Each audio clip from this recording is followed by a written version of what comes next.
साथियों, ज्योतिषाचार्य मदन लाहोरिया का नमस्कार।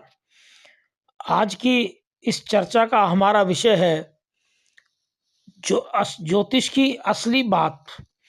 तो इस वार्तालाप में साथियों, आज आपको मैं इस बात का विस्तार से चर्चा करूंगा इस बारे में कि हमारा ज्योतिष का और हमारे संस्कार और हमारी शिक्षा का क्या संबंध है और क्या प्रभाव पड़ता है। हमारे जो सूर्य और चंद्रमा, जो हमारे दो ग्रह हैं, उन दोनों ग्रहों से हमारी इलेक्ट्रोमैग्नेटिक फोर्सेस निकलती है, जो सबसे पहले हमारी मिट्टी, वायु और जल को प्रभावित करती है, उसके बाद हमारे शरीर को प्रभावित करती हैं।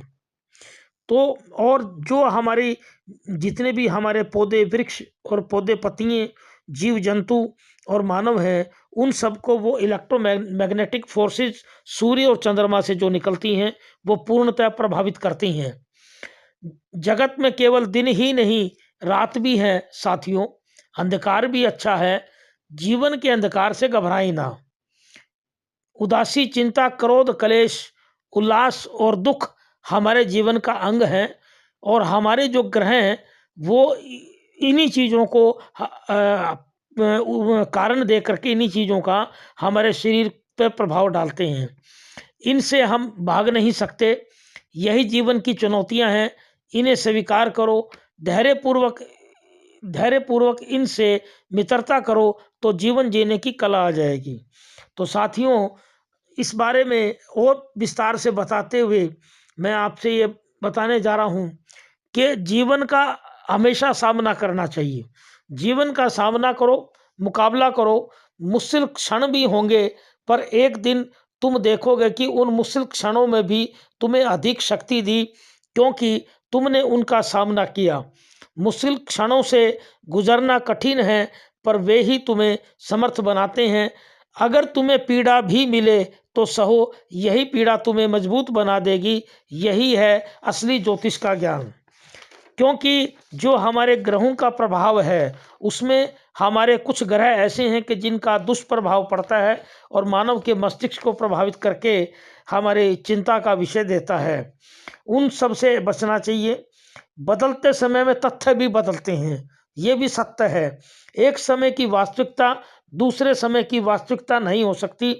जीवन के बारे में समझते ही गंभीरता, उत्सुकता और उल्लास की अनुभूति जीवन के की होती है।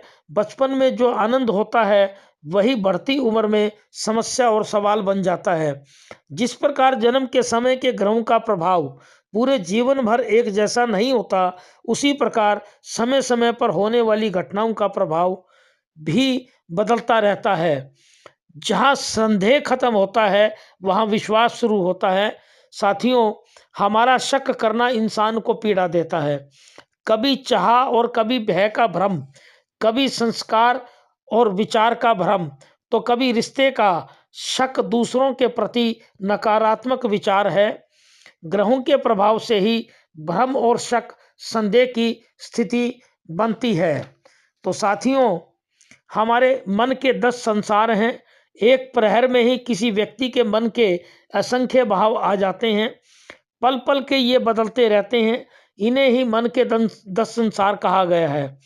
नरक, भूख, पशुता, क्रोध, शांति, हर्षोल्लास, सीख या विद्या, बोध, बोधित्व और बुद्धत्व, ये 10 मन के संसार हैं। जैसे भूख शरीर की मुख्य संचालक शक्ति है, उसी प्रकार क्रोध अहम के चलते ब्रह्मांड का केंद्र है। बच्चों को काम करने की आदत डाली जाए। साथियों, ये बहुत महत्वपूर्ण आपको मैं बात बतलाने जा रहा हूँ कि शिक्षा के साथ साथ बच्चों को खेती, बागवानी, खाना बनाने, चाय बनाने, बर्तन धोने, कपड़े धोने व साफ सफाई का काम करने की आदत जरूर डालें। इन कामों के करने से बच्चों को जहाँ एक तरफ व्यवहार व संस्कार शिक्षा मिलेगी, तो दूसरी तरफ उन्हें जीवन जीने की कला आ जाएगी। इससे अचानक जिम्मेदारी आप पड़ने के उत्पन्न होने वाली अड़चन पैदा नहीं होगी। कष्ट ही मनुष्य को मजबूती देते हैं। साथियों, हमारा ग्रहों पे रिसर्च करते करते ये बहुत बड़ा अनुभव आया है कि जो हमारे कष्ट आते हैं उनसे कभी घबराना नहीं चाहिए। आगे बढ़ना और कष्ट भोगना, इन दोनों को मिलाकर ही हमारा जीवन बनता है। ये दोनों एक ही हैं। एक बच्चा जन्म लेते वक्त भी कष्ट सहता है और जीवन भर भी कष्ट सहता रहता है। हमारा आधा जीवन तो कष्ट भोगने या भुगतने में बीत जाता है। जो इन कष्टों का जितने कुशल ढंग से सामना करता है, उसका जीवन उतना ही मजबूती से सफ़र तय करता है। हमारे जन्म लेने का मतलब है कष्ट भोगना और हमारे बड़े होने का अर्थ है मुश्किलों का सामना करना। जीवन से हमेशा यह सीखें कि कष्ट ही हमें मजबूती देते हैं। साथियों, इस बारे में मैं आपको निश्चित तौर पे बता दूं। और दूसरा, अभी हम एक और चर्चा थोड़ी सी इस बारे में कर लेते हैं कि धर्म हमारा क्या है। धर्म के बारे में गलतफहमी दूर करें। धर्म आचरण करने के लिए है, ना कि पाखंड के लिए। जैसे जल का धर्म है प्रवाहित होना, पृथ्वी का धर्म है स्थिर रहना, अग्नि का धर्म है उष्णता देना, उसी प्रकार मनुष्य का धर्म है कि जो शरीर, बुद्धि एवं मन उसको मिला है, उसका चिंतन एवं मनन करके अपना एवं समाज का समग्र विकास करे। यही असली धर्म है और इसे ही मानव धर्म कहा गया है। धर्म का सर्वांगीण विकास किया जाए। धर्म नीति और राजनीति दोनों एक दूसरे के पूरक हैं। सबसे पहले धर्म ही स्वच्छ नीति के से विकास किया जाए। सभी प्रकार के विकास की मूल जड़ धर्म ही है। धर्म की आड़ में नाना प्रकार के पाखंड एवं नाना प्रकार के संगठनों का गठन करना बेहद गलत है।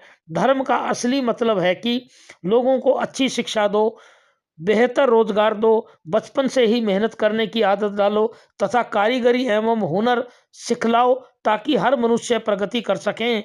साथियों, हम ज्योतिष के अंदर ये बात आपको जो बतला रहे हैं, वो सबसे बड़ा कारण ये है कि जो हमारी ज्योतिष और ग्रहों का जो प्रभाव है, वो हर जब मानव पर पड़ता है तो हमारी संस्कार और व्यवहार को प्रभावित करता है।